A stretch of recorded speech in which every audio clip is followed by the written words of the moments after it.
안녕하세요. 마침표 성형외과 서혜석 원장입니다. 오늘은 코에 대해서 얘기를 한번 해볼까 해요. 유튜브에서 비중격하고 귀연골의 차이점 너무 많이 보셨죠? 저도 이 두 가지의 차이점에 대해서 많은 질문을 받았는데요. 어떻게 해야 되는 건지 자세히 설명을 드릴게요. 첫 번째로는 비중격하고 귀연골이 뭔지 알아야겠죠? 일단 기본적으로 우리 코의 구조를 알고 있어야 돼요. 그래서 비중격이 어디에 있는 건지 그것부터 말씀을 좀 드릴게요. 비중격 뼈라는 부분이 바로 여기에 해당하는 거죠. 이 비중격 뼈에 붙어 있는 연골, 바로 이 부분이 비중격 연골이에요. 이 비중격 연골을 일부 떼어내서 사용하는 게 바로 비중격을 가지고 코 성형을 한다고 말씀을 하는 거예요. 어떻게 되냐면은 보통은 여기에서 1.5cm 정도의 간격을 두고 이런 식으로 채취하게 돼요. 그래서 이 부분을 떼는 거죠. 이 부분을 떼어내고 난 다음에 이 비중격을 가지고 이런 식으로 덧댄다든지 이런 식으로 덧댄다든지 아니면 이런 식으로 덧댄다든지 뭐가 됐든 간에 코의 모양에 맞게 알맞게 덧대는 거를 우리가 비중격을 가지고 코를 연장시킨다. 그래서 비중격 연장술이라고 얘기를 해요. 1.5cm 정도의 간격을 두고 비중격을 떼어내게 된다면은 요 사이는 빈 공간이 돼요. 비중격을 제거하게 되면은 내 코가 무너지는 건 아닌가? 아니면 그 안에 빵꾸가 나는 건 아닌가? 걱정을 많이 하실 수가 있잖아요. 실제로도 빵꾸가 나는 경우도 있어요. 그래서 그 부분은 어떻게 되냐면은 이걸 만약에 정면에서 본다고 가정을 하면은 비중격 연골이 이런 식으로 있게 되고 이 사이에 비점막이 이런 식으로 감싸게 되는 형태거든요. 근데 우리가 요만큼의 예를 들어서 비중격을 채취했다고 가정을 하면은 요 사이에 있는 빈 공간은 이 양 옆에 있는 점막이 이런 식으로 유착이 생기면서 이렇게 달라붙게 돼요. 그렇기 때문에 크게 문제가 안 생기는 거죠. 다만 비중격 연골을 채취하는 과정에서 점막이 한쪽이 찢어졌다든지 이럴 경우에는 문제가 될 수 있는데 다행히도 한쪽 점막이 찢어지게 되면은 반대쪽 점막이 있고 또 옆에 있는 점막이 또 달라붙기 때문에 이 경우에는 크게 문제가 되진 않아요. 그런데 양쪽 점막이 동일한 위치에 찢어졌다든지 아니면은 한쪽의 점막이 매우 광범위하게 찢어지거나 반대쪽이 살짝만 찢어지는 경우라든지 여러 가지 경우들이 생길 수가 있는데 이 경우에는 힐링이 일어나는 과정에서 양쪽 점막이 동시에 손상이 될 경우에 구멍이 뚫리는 경우도 간혹 있어요. 이걸 우리가 비중격 천공이라고 얘기를 하거든요. 이럴 경우에는 아주 그 크기가 작을 경우에는 크게 문제가 되지 않는데 그 크기가 큰 경우에는 코를 들이마실 때마다 휘파람 소리가 나는 경우도 간혹 있어요. 그래서 이거는 충분히 주의만 한다면은 쉽게 생길 수 않은 문제니까 너무 걱정하실 필요는 없고 이럴 가능성이 있다는 것 정도만 아시면 될 것 같고, 또 비중격을 떼면은 코가 무너지지 않을까 걱정을 하시잖아요. 그래서 우리가 바로 이 부분, 아까 제가 얘기했던 1.5cm를 남겨놔야 된다고 얘기했던 이 얘기가 바로 이 부분이 지지대 역할을 대신 해주고 있기 때문이에요. 그래서 전체적으로 보면은 이 뼈에서 연결된 부분과 연골 부분에 지지대는 남아있고 그 안에 우리가 뗄 수 있는 안전한 범위, 지지대를 무너뜨리지 않으면서 뗄 수 있는 범위에 있는 비중격을 채취를 하는 거죠. 그래서 이 1.5cm, 1.3cm라는 이러한 개념은 반드시 우리가 비중격을 채취할 때 지켜줘야 될 가이드라인이 될 수 있죠. 그리고 또 하나 아셔야 될 비중의 특징이 뭐냐면 약간 빳빳하고 딱딱하다는 거예요. 약간 직선적인 느낌이죠. 예를 들어서 약간 이런 느낌하고 좀 비슷하실 것 같아요. 비중격 느낌은 이렇게 휘어져 있거나 이렇게 휘어져 있는 게 아니라 약간 이런 느낌으로. 그래서 이런 재료들은 스트레이트하게 빳빳하게 돼 있으니까 아무래도 코를 올리는 데 있어서 쉽게 올릴 수 있는, 균형을 맞추면서 직선으로 휘지 않게 쉽게 올릴 수 있는 장점이 있겠죠. 물론 귀연골에 비해서요. 그러면은 내 코에 비중격 연골이 얼마만큼 있을까 간단하게 확인할 수 있는 방법이 뭐가 있을까요? 물론 정확한 거는 CT 찍으면은 좀 나아요. 기본적으로 매부리가 있으신 분들은 코에 과성장이라고 생각하시면 되거든요. 그렇기 때문에 매부리가 있으신 분들은 비중격 연골이 많으실 가능성이 높아요. 그리고 약간 작으신 코, 콧대가 낮으신 코, 이런 분들은 코 자체의 성장이 좀 덜 된 거기 때문에 비중격 연골이 그런 분들에 비해서는 좀 적겠구나, 이런 생각을 좀 하셔야 돼요. 그리고 손으로 코끝을 살짝 눌렀을 때 딱딱하게 만져지는 부분이 느껴지시거든요. 바로 그 부분이 여기예요. 비중격 연골의 끝. 이거를 깊게 눌러가지고 이 부분이 만져진다는 거는 이 비중격 연골 자체가 이런 식으로 들어가 있다는 얘기기 때문에 비중격 양이 적겠죠. 근데 살짝만 눌러도 딱딱한 부분이 만져진다는 거는 비중격 양이 이런 식으로 가 있기 때문에 비중격 연골 양이 많겠구나, 이런 생각을 하셔도 좋아요. 다음은 귀연골에 대해서 말씀을 드려볼까요? 그러면은 귀연골은 어디서 채취를 하게 될까요? 여러 가지 방법이 있어요. 그 중에 첫 번째 방법은 뭐냐면은 바로 여기에 이런 식으로 절개를 하고 요 부위에 해당하는 귀연골을 채취하는 경우죠. 두 번째 방법은 귀의 뒷면에서 채취하는 방법이에요. 아까 우리가 앞에서 봤었던 연골이 여기에서 채취했었던 거였거든요. 뒷면에서 채취한 방법은 뭐냐면은 전체적으로 이런 식으로 쭉 절개를 한 다음에 요 앞에서 우리가 채취했던 그 부분의 연골을 채취를 하고 또 요 뒷면에서 요 부분의 연골을 채취하고, 내지는 이런 식으로만 절개를 해서 요 뒷면의 연골을 채취를 하고, 이런 방법들이 있어요. 그럼 왜 여기서 채취를 할까요? 아까 비중격 연골에서 1.5에서 1.3cm 정도의 지지대, 리미트 라인, 가이드 라인을 남겨놔야 된다는 것과 일맥상통해요. 만약에 귀연골을 쓰겠다고 여기서도 채취하고 이것도 채취하고 이것도 채취하고 이것도 채취하고 그러면은 귀도 무너져요. 코가 무너지는 것과 똑같은 원리죠. 그렇기 때문에 지지대가 될 수 있는 부분들은 남겨놔야 돼요. 바로 그게 여기에 해당하는 테두리에 되는 거죠. 귀는 흉터를 되게 많이 신경 쓰시는 부위예요. 그런데 아까 제가 말씀드렸다시피 여기서 채취한다는 거는 결국에는 요 마진에 따라 가지고 절개를 하는 거기 때문에 흉터가 그렇게 심하게 보이지 않고요. 뒤쪽에서 채취하는 경우는 이런 식으로 길게 절개하거나 짧게 절개하긴 하지만, 길게 절개하는 경우라 할지라도 후면에 위치해 있기 때문에 귀를 이렇게 들어서 보지 않는 이상 그렇게 눈에 띄게 보이지는 않겠죠. 그래서 귀에서는 중요한 문제는 귀의 형태가 무너지지 않게 채취하는 게 중요하다, 이렇게 생각을 하시면 돼요. 이게 실제적으로 채취한 귀연골의 모습이에요. 물론 이게 제가 조작을 좀 해가지고 지금 이런 식으로 돼 있긴 하지만 느낌이 어떠세요? 아까 비중격과 비교해서. 아까 비중격은 되게 스트레이트한 느낌이었는데 귀연골은 약간 커브한 느낌이죠.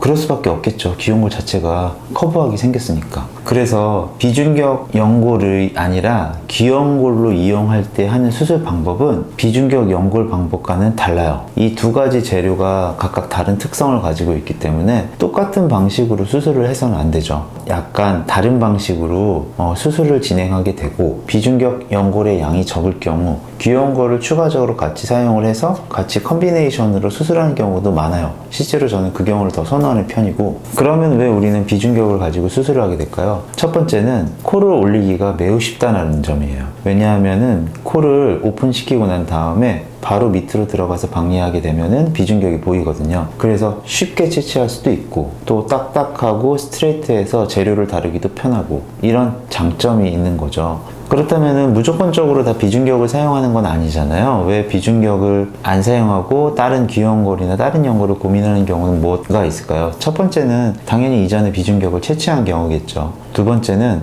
비중격의 양이 적을 경우. 세 번째로는 딱딱한 부분을 싫어하시고 조금 이렇게 만졌을 때 움직임이 제한되는 게 조금 싫으시고, 코끝을 조금밖에 안 올려도 될 경우, 그리고 부드러운 느낌을 선호하실 경우에는 비중격보다는 귀연골을 사용하시는 경우들이 더 많아요.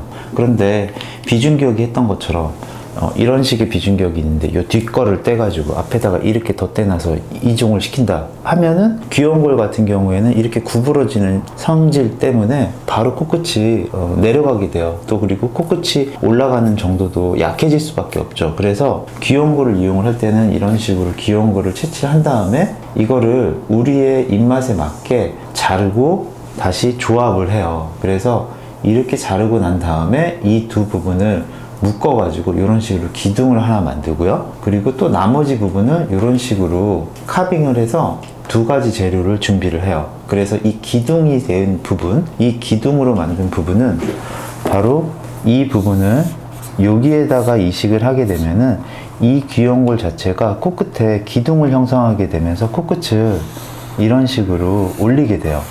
그런데 이런 식으로 올리게 되면은 너무너무 좋겠지만, 생각을 해보시면은 코가 이런 식으로 되어 있는 형태에서 내가 여기에다가 뭔가 기둥을 세워서 올리게 되면은 이 방향은 이쪽 방향이 될 수밖에 없거든요. 그래서 이렇게 올라가는 게 아니라 루방향으로 이렇게 올라가게 돼요.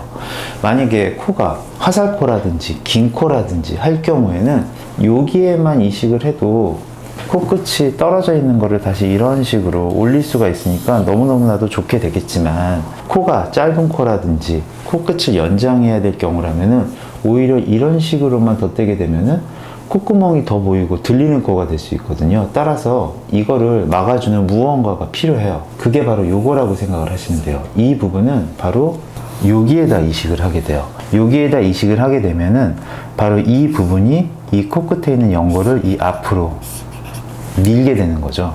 그렇게 되면은 요 부분에 대한 이식편과 요 부분에 대한 이식편이 각각 앞으로 밀어주기 때문에 코끝의 모양이 이런 식으로 연장이 되어서 나갈 수밖에 없는 거죠. 그래서 이거를 우리가 디로테이션 그라프트, 코를 이용한 코끝 연장 전진술이라고 생각을 하시면 돼요. 이것의 장점은 무엇이 있을까요? 비중격 같은 경우는 아까도 말씀드렸지만 원래 있던 비중격에다가 강한 비중격 자체를 덧대서 이 힘을 이용해서 코끝을 밀어주고 원래 있던 코의 연골은 바로 옆에다가 그냥 붙여만 주는 거거든요. 그렇기 때문에 실제적으로 이렇게 눌렀을 때 코끝에서 바로 비중격 자체가 느껴지고 약간 딱딱함이 느껴질 수가 있을 수밖에 없어요. 또 움직였을 때 아무래도 강도가 세기 때문에 움직임이 좀 제한될 수밖에 없겠죠. 하지만 아까 우리가 말씀드렸던 귀염골을 가지고 사용하는 경우라면은 이 안쪽에서 이런 식으로 덧대주기 때문에 이거의 힘으로 원래 내가 가지고 있던 코의 연골이 이런 식으로 이동을 하게 되는 거거든요. 그렇기 때문에 이 코끝에서 만졌을 때 내가 원래 가지고 있는 코끝의 연골이 느껴지는 거예요. 또한 귀 연골 자체는 비중격과는 다르게 이것이 말랑말랑하고 탄성이 있기 때문에 쉽게 잘 움직일 수도 있고 부드럽게 이동도 가능하고, 그래서 훨씬 더 자연스러운 모양을 갖출 수가 있는 거죠. 그러면은 이렇게 좋은 귀연골 이것만 사용하면 되지 왜 그럼 비중격 연장술이라는 수술은 여전히 아직도 사용하고 있는 걸까요?